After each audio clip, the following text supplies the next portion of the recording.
Pesan darurat dari langit. Bumi dalam bahaya. Bagian 3. Pusaran energi kematian dan bencana yang kita ciptakan sendiri. Dalam pesan yang diterima oleh para penerjemah frekuensi metafisik, terungkap satu kebenaran yang tak bisa dihindari. Bumi sedang dihuni oleh sistem energi yang bersumber dari kematian, dan dari sistem itu pulalah seluruh penderitaan ekologi modern bermula.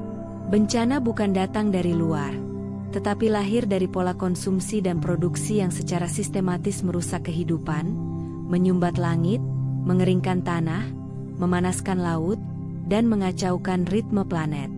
Manusia telah mengandalkan energi dari batu bara, minyak bumi, dan gas alam, sumber-sumber daya yang pada hakikatnya adalah sisa jasad purba, reruntuhan biologis jutaan tahun yang lalu. Ketika sisa-sisa kematian ini dibakar demi kemudahan hari ini, maka sesungguhnya manusia sedang memompa getaran kematian itu ke atmosfer, ke tanah, dan ke pikirannya sendiri. Tak heran jika peradaban modern semakin cepat namun semakin gelisah, semakin terang namun semakin gelap dalam batin. Makhluk cahaya dari Federasi Antardimensi menyampaikan bahwa setiap bentuk energi memiliki getarannya sendiri. Energi dari kematian, fosil yang dipaksa hidup kembali, memancarkan vibrasi keputusasaan, kekerasan, dan keserakahan. Dan ketika vibrasi itu menjadi dasar dari semua infrastruktur global, maka manusia akan tumbuh dalam kebudayaan yang penuh konflik, ketimpangan, dan kelelahan eksistensial. Inilah fondasi diam-diam dari krisis mental global. Energi yang menggerakkan kota, rumah, dan tubuh manusia berasal dari kematian yang belum selesai. Krisis ini bukan hanya terlihat dari suhu bumi yang meningkat, atau dari lubang-lubang ozon yang kian melebar. Krisis ini lebih dalam, ia adalah kehilangan arah.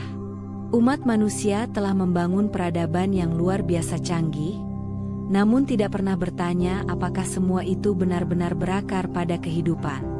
Setiap gedung tinggi, jalan tol, dan pabrik megah pada dasarnya dibangun di atas aliran energi yang tidak lestari. Dan setiap detik yang kita habiskan di dunia modern ini, kita sesungguhnya memperpanjang denyut kehidupan palsu yang perlahan membunuh bumi. Makhluk cahaya menyampaikan sebuah peringatan.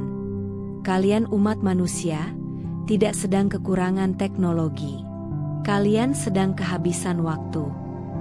Krisis energi global bukan sekadar soal pasokan, tapi tentang arah kesadaran.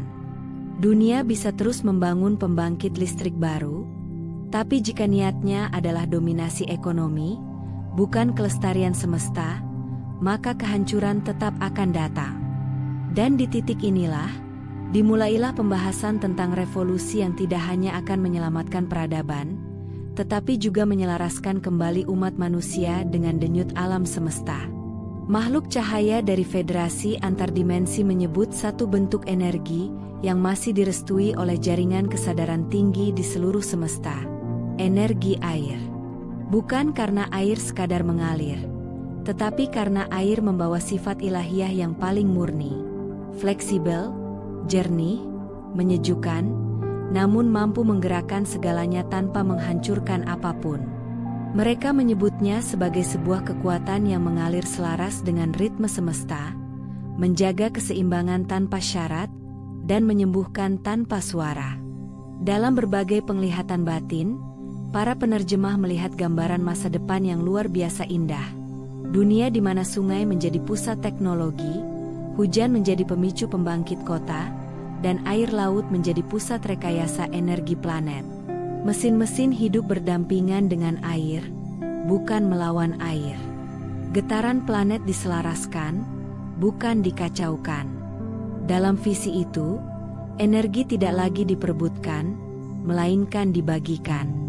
Tidak ada lagi konflik minyak. Tidak ada lagi tambang kematian. Tidak ada lagi polusi udara karena pembakaran mesin. Namun untuk mencapai itu, manusia harus melakukan revolusi kesadaran. Mereka harus melepaskan ketergantungan pada kenyamanan yang dibeli dengan harga mahal, kehancuran ekologis. Makhluk cahaya menyampaikan bahwa air adalah penjaga planet, dan selama ini, ia telah memperingatkan manusia dalam bentuk banjir, badai, tsunami, dan kekeringan. Tapi manusia justru membangun tembok yang lebih tinggi dan bendungan yang lebih besar, bukannya belajar menyadari dan mendengarkan.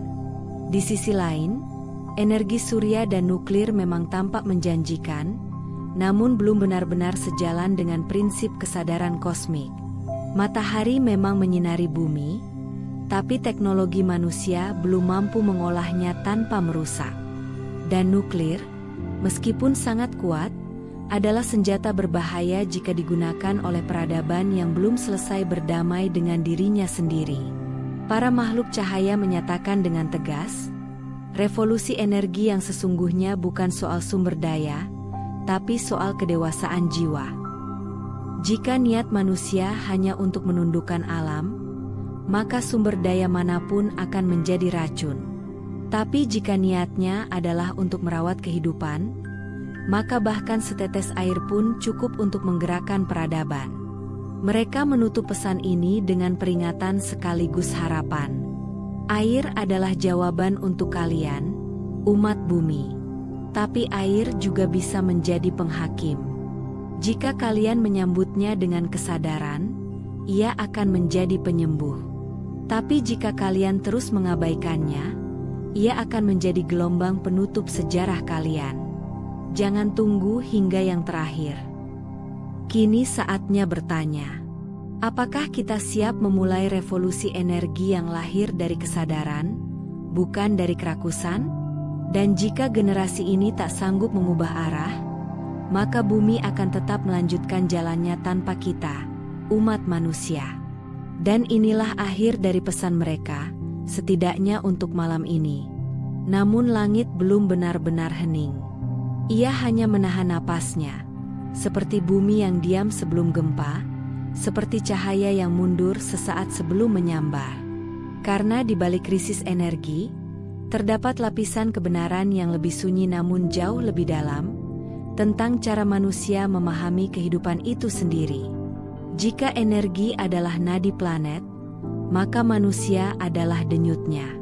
Dan jika sumber daya bisa menipis, maka jiwa pun bisa terlalu penuh hingga meluap. Inilah saat di mana langit mulai berbicara tentang sesuatu yang lebih sulit untuk diterima. Bahwa mungkin bukan lagi soal bagaimana kita menghidupkan bumi, tetapi bagaimana kita memberinya ruang untuk bernapas kembali.